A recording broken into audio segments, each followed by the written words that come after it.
In collegamento con noi c'è anche il professore Andrea Crisanti. Professore, buongiorno, grazie per aver accettato il nostro invito. Buongiorno. Professore, noi siamo ancora alle prese con numeri importanti, drammaticamente importanti, che ci arrivano dalla diffusione di Covid-19 nel nostro Paese. Il numero delle vittime, dei contagiati, sì, la curva mostra qualche segnale di lieve calo, però restano numeri nell'ordine delle centinaia. Eppure è quasi un mese che questo Paese si sta fermando, si è fermato e si è fermato del tutto da 10 giorni. Perché restiamo così alti? Ma innanzitutto vorrei fare una riflessione sul calo che si osserva nella curva. Se lei vede il grafico, di sabato e domenica c'è sempre un calo dei cosiddetti casi riportati, quindi io penso che per quanto riguarda i casi riportati di nuovo non bisogna fare molto affidamento, tuttavia c'è un numero di decessi che si è stabilizzato, tende a diminuire e ci sono più posti di rianimazione. Questo sicuramente è un segnale positivo, significa che in qualche modo sta facendo effetto. C'è da riflettere però sul fatto che esiste ancora contagio, perché i casi, come giustamente ha detto lei, aumentano e i morti non diminuiscono. Ecco, allora c'è da riflettere sulle origini di questo contagio. Allora, guardi, le origini di questo contagio possono essere dovute a due fattori. Uno, gli italiani non rispettano le misure di quarantena. Due, esiste il contagio tra le persone che in qualche modo per ragioni varie lavorano ancora e quindi stanno nei servizi essenziali. E tre, il contagio a casa. Ecco, io penso che bisogna riflettere su queste tre fonti di contagio. A mio avviso, probabilmente la fonte principale di contagio è quello a casa, cioè noi stiamo vedendo adesso il cosiddetto effetto Diamond Princess, nel senso che mettendo insieme persone sane e persone contagiate, peraltro non censite, perché tenga presente che il numero dei casi reali è molto più grande di quello effettivamente dichiarato, abbiamo un contagio intrafamiliare che è particolarmente importante. Noi abbiamo calcolato che la probabilità di infettarsi di una persona sana convivente con una persona malata è 100 volte superiore a quello di una persona sana che non vive con malati, quindi praticamente elevatissimo. La probabilità che si infetti diciamo, è inevitabile quasi. Quindi ecco, c'è da riflettere su queste cose, penso, in maniera pratica. Professore, e qui viene la seconda domanda, perché mentre riflettiamo, mentre aggiorniamo i numeri di questa epidemia, e lo ripetiamo tutte le mattine, torniamo a farlo anche oggi, sono numeri che si portano dietro drammi, persone che perdono la vita, famiglie che perdono i propri cari, e dunque vanno, come dire, raccontati tenendo conto anche di questo aspetto e non soltanto dal punto di vista statistico, anzi assolutamente non solo dal punto di vista statistico. Le chiedo se, guardando al prossimo futuro, lei lo vede un ritorno vicino alla normalità? Guardi, il ritorno vicino non bisogna auspicarlo, ma bisogna prepararlo, punto primo. Quindi come si prepara il ritorno alla normalità? Innanzitutto con dispositivi, bisogna dare alle persone dispositivi per proteggersi. Non si può pensare di riaprire fabbriche con centinaia o migliaia di persone senza che gli operai abbiano dispositivi di sicurezza. Diagnosi, bisogna fare in modo che la diagnosi sia accessibile a tutti, sia in forma di tamponi che in forma di test anticorpali. Non si può rimandare le persone a lavorare senza che ci sia una capacità capillare sul territorio di fare diagnosi, identificare positivi sintomatici e asintomatici e isolarli. E poi dati, bisogna avere la possibilità di analizzarli questi dati, geolocalizzazione, tracciamento dei movimenti, analisi di proiezioni, utilizzo di intelligenza artificiale. Ecco, se non si fanno queste tre cose, ripeto, 3D, dati, diagnosi e dispositivi, non si può parlare di riapertura di nulla. Cioè la riapertura va programmata, non è una cosa che si può decidere sulla spinta emotiva o sulla spinta sicuramente c'è la spinta economica e c'è la necessità di far ripartire l'economia, però se lo facciamo senza una programmazione rischiamo di far riesplodere il contagio ancora peggio di prima. Professore, torno da lei tra un secondo, vado tra un attimo da una delle nostre inviate, da Silvia Balducci che è ad Alzano Lombardo, passo però dal professor Giulio Sapelli perché ha usato quel termine, professore, no? Normalità, però la sensazione è che non dobbiamo immaginare di tornare a vivere esattamente come prima, sia nella nostra vita sociale, sia negli schemi dei rapporti internazionali, economici, insomma è un pezzo della tragedia che stiamo vivendo, no? Sì, diciamo che la tragedia infatti è stato il senso di questa mia ultima fatica, pandemia, risurrezione, che ne usciremo, se ne usciremo, quando ne usciremo, è perché cambieremo non solo i nostri stili di vita, ma il modello stesso di affrontare le pandemie. Dico solo una piccola cosa, se lei guarda il modello vincente che è stata la Corea del Sud, non hanno solo lavorato sull'ordinata del lavoro medico, ma ci hanno messo dentro una grande sensibilità sociologica e tecnologica, cioè hanno cominciato non a fare i tamponi a tutti, ma secondo una significatività statistica. Non è questa idea di big data ci ha travolto tutti, non sono la quantità dei dati, ma sono i dati giusti.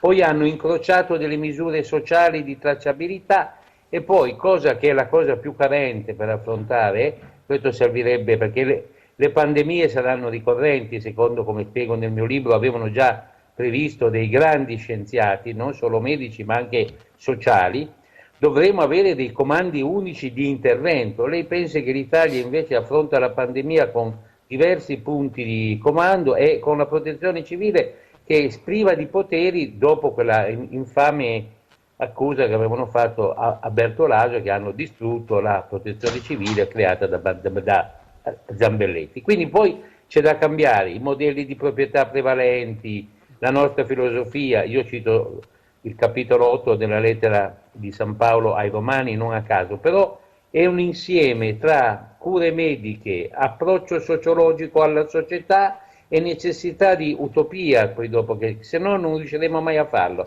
Naturalmente oggi vediamo come abbiamo affrontato male questa pandemia perché non abbiamo una visione olistica del tema, abbiamo affrontato solo dal punto di vista sanitario senza capire che bisognava avere una scienza dell'organizzazione per intervenire, è cosa che non abbiamo attuato e continuiamo a non attuare con questa pluralità di centri di comando e non usando bene le tecnologie di cui disponiamo. Torno da voi tra un secondo, eccola Silvia Balducci ad Alzano Lombardo, grazie a te e al tuo ospite per l'attesa. Silvia, siamo arrivati. Buongiorno a voi, sì, al mio fianco c'è il sindaco di Alzano Lombardo, Camillo Bertocchi. Al suo comune arriveranno circa 70.000 euro dal governo. Allora innanzitutto voglio chiederle come li spenderà e se sono ovviamente abbastanza per queste settimane. Ma la necessità maggiore che abbiamo adesso è quello di sostenere la fragilità economica di alcune famiglie che ovviamente dopo 5 settimane sono in difficoltà e quindi questa cifra potrebbe essere sufficiente per un mese, non penso di più. Ad ogni modo io sono un amministratore abituato a governare con ciò che ci è dato a disposizione, quindi cercheremo di fare del nostro meglio, insomma, per assolvere a quelle che sono le esigenze dei nostri cittadini. Alzano Lombardo ospita circa 14.000 abitanti, questo è uno dei comuni più colpiti della Bergamasca. Si è a lungo discusso sulla legittimità di fare qui la zona rossa, decisione che poi non è stata presa. Ne stiamo pagando ancora le conseguenze? Non conosciamo le motivazioni che non hanno portato alla creazione di questa zona rossa, noi sappiamo che l'Istituto Superiore di Sanità aveva attenzionato i comuni di Nembro ed Alzano e probabilmente anche i comuni contermini. Siamo stati per 4 giorni pronti perché sapevamo che era imminente la chiusura, era tutto pronto sia con i militari che noi con i nostri decreti, poi invece la scelta del governo è stata diversa. In conclusione, voi avete avuto un numero altissimo di vittime. Abbiamo raggiunto la quota impressionante di 104 decessi dal 23 di febbraio e se la paragoniamo con lo scorso anno che erano 11, lo scostamento è fortemente alto. Numeri, Roberto, che danno il senso di un'emergenza che non è ancora alle spalle. Se non hai domande ti restituiamo la linea. No, grazie a te Silvia, ovviamente al sindaco e vicinanza da parte di tutta la nostra redazione ad Alzano Lombardo, così come tutti gli altri comuni così profondamente segnati. Professor Crisanti, noi diciamo quotidianamente inseguiamo l'attesa del picco, ma le chiedo, ha senso inseguire il picco? Lo vedremo mai questo picco o ne vedremo per pezzi d'Italia dei momenti di massima esposizione? Ecco, penso che forse lo vedremo inizialmente per pezzi d'Italia e lì dovremmo cercare di capire perché è arrivato prima lì e che cosa è stato fatto bene lì e se in qualche modo, per esempio, ci sono delle condizioni ambientali o sociali che hanno favorito il blocco della trasmissione. Guardi, il picco si raggiunge quando la trasmissione arriva a zero e non ci siamo. perché c'è ancora la trasmissione, perché se i casi aumentano di giorno in giorno e se ci sono morti, la risposta è molto semplice, c'è ancora trasmissione. E quindi dobbiamo riflettere sulle cause di questa trasmissione, di come avevo illustrato prima. Ci sono tre possibilità: o il comportamento degli italiani, o una trasmissione legata alle attività essenziali, o una trasmissione intrafamiliare, perché mettiamo insieme malati e sani. La cosa poi da non fare, una volta raggiunto il picco, iniziata la discesa, che noi ovviamente auspichiamo arrivi il prima possibile, è tornare subito alla normalità, no? Alla vita sociale come era prima, se no restiamo da capo. Certo, qui bisogna che si stabilisca una metrica, cioè dei dati sui quali si valuta che il rischio è accettabile e allo stesso tempo si implementano quelle misure per fare sì che il rischio è accettabile. E come ho detto prima, le misure sono tutte sul territorio, sono diagnostica, dispositivi e dati. E in qualche modo mi allineo a quello che è stato detto prima, molto più articolato, e anche tiene in conto aspetti sociali e sociologici, perché chiaramente non è che ci possiamo aspettare che dal giorno X tutto torna normale, perché non sarà così. Sarà una progressiva ritorno alla normalità che sarà parallelo alla nostra capacità di diminuire il rischio. Vedete, la nostra ultima ora, Papa Francesco riceverà oggi in udienza il Presidente del Consiglio Giuseppe Conte. Professor Sapelli, cito Conte, inevitabilmente cito il lavoro diplomatico che l'Italia deve fare a livello europeo. Allora, gli ultimi 10 anni, una crisi derivante dai flussi migratori, una crisi da economia e in particolare finanziaria, questa da pandemia. Se fallisce anche questo giro, l'Unione Europea rischia veramente di chiudere i battenti? Credo che l'Europa abbia già fallito da questo punto di vista, perché quando lei ha come ha detto giustamente lei, una crisi pandemica che colpisce simultaneamente la domanda e l'offerta, quindi sia la formazione di capitale, la creazione del profitto capitalistico, sia il salario, sia i redditi, e quindi porta sostanzialmente a un blocco, prendersi 15 giorni per decidere è una cosa semplicemente pazzesca e dà una prova di responsabilità e disvela che cos'è l'Europa, che dietro alla retorica europeistica non è altro che una guerra di potenze economiche che continua ancora. Prima investiva solo i rapporti tra la Germania e la Francia, adesso purtroppo, come ha dimostrato agli recenti avvenimenti che lei ha descritto anche nella sua rubrica nei giorni precedenti,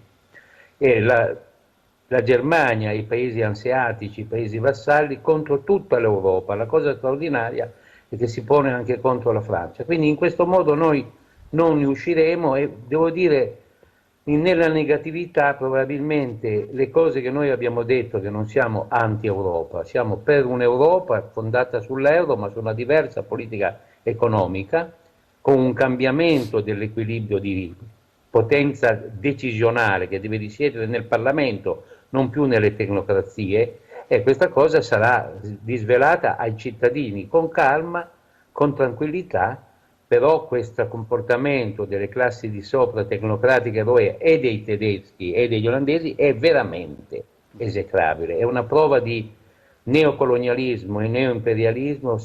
Bisognerebbe ritornare alle categorie di capitalismo estrattivo. L'Europa non è unitaria, è un meccanismo di sviluppo ineguale e di sfruttamento ineguale, di cui a pagare i prezzi chi sono? Sono i lavoratori, sono coloro che sono i nostri giovani che ne studiano e non lavorano. Pensi cosa sarà al sud un'Europa di questo tipo. Quindi bisognerebbe, per minimo rispetto umano, finirla con questa retorica europeistica e cominciare a lavorare per cambiare la politica economica europea e cambiare le istituzioni europee. Un'Europa che è una vergogna che non abbia una Costituzione, non è neanche uno Stato di diritto. Ci sono solo degli ordinamenti di fatto, non degli ordinamenti giuridici. È solo uno spirito di potenza dei più forti contro i più deboli. E i più deboli generalmente sono quelli che portano anche, se mi permette, gradi di civilizzazione e di cultura di cui ecco. E poi bisogna riformare la banca centrale, perché questa cosa che siamo l'unico continente al mondo, tutti lavorano con la banca centrale, noi non abbiamo una banca centrale perché la BCE tutto è meno che una banca centrale, ma per favore. E poi Draghi fa le sue proposte, ma l'hanno costretto lui ad agire con una mano legata dietro la schiena. Cerchiamo di avere un'acquisizione di perché realtà. gli equilibri sono quelli che ci ricordava prima, professore. Grazie per essere stato con noi, l'aspettiamo anche nei prossimi giorni se ci aiuterà a raccontare questa stagione di Covid-19 nel nostro paese, in Europa, in tutto l'Occidente. Professor Crisanti ha fatto riferimento prima Giulio Sapelli al modello Sud Corea, no? Che è un modello importante, che ha avuto anche successo. Noi possiamo incrociarlo con quanto si sta facendo in Veneto in qualche modo? Beh, sicuramente in qualche modo, sia ben chiaro, perché anche in Veneto la nostra capacità di agire sul territorio è stata sicuramente importante, ma inferiore a quella che era la necessità di controllare l'epidemia. Come ho detto più volte, l'epidemia si controlla sul territorio, ci si difende negli ospedali, ma si vince sul territorio. Quindi sicuramente il Veneto ha rapidamente ha preso la lezione che veniva da voi e ha cercato di puntare sulla diagnosi e sull'identificazione dei casi del territorio. Questo sicuramente ha avuto un impatto sulla diminuzione delle persone che sono andate in ospedale e sulla diminuzione delle persone che sono andate in rianimazione. Se lei pensi che il focolaio di Vo è stato insieme a quello di Codogno quello che aveva praticamente innescato tutta l'epidemia, a Vo di fatto dall'inizio dell'epidemia, dall'inizio del primo e del secondo campionamento non ci sono stati più casi. Quindi è chiaro che questo è un parziale avvicinamento a quello che è il modello coreano, perché è stato basato sicuramente su una diagnosi più capillare. Mancano i dispositivi sia ai medici sia alle persone esposte al pubblico e mancano i dispositivi per i lavoratori quando torneranno nelle fabbriche. Professore, scusi, ce lo traduce il termine dispositivi, così comprendiamo? Dispositivi di sicurezza, chiamiamo mascherine, tutte queste cose. Insomma, queste mancano, non ce ne stanno abbastanza e quelle che ci sono non sono ancora degli standard adeguati per la protezione. I dati, c'è ancora una incapacità di analizzare questi dati, in modo particolare per quanto riguarda la tracciabilità dei movimenti delle persone, per quanto riguarda la geolocalizzazione dei casi, per quanto riguarda l'analisi di questi casi e come l'analisi possa indirizzare le azioni di prevenzione. Queste sono le cose che ancora ci distanziano dal modello coreano, che ha dimostrato, ma insieme anche a quello che ha fatto Taiwan, a quello che ha fatto Singapore, là dove si integrano dati, diagnosi e chiamiamole così, mascherine, se non vogliamo chiamarli dispositivi di protezione, si riesce a bloccare l'epidemia.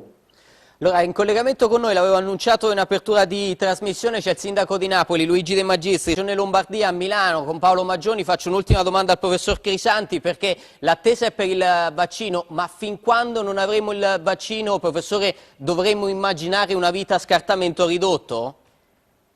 Non necessariamente, perché l'esperienza coreana ci insegna che in qualche modo si può convivere con una vita normale e allo stesso tempo controllare il virus fino al punto da bloccare la trasmissione o ridurla a termini accettabili e via via estinguerla. Quindi ecco, dipende dal livello di preparazione.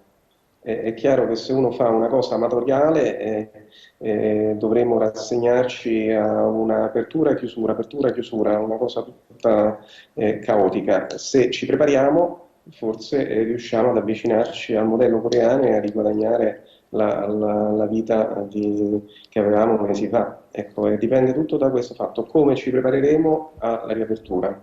Professore, grazie per essere stato con noi. Milano, Regione Lombardia, Paolo Maggioni, buongiorno.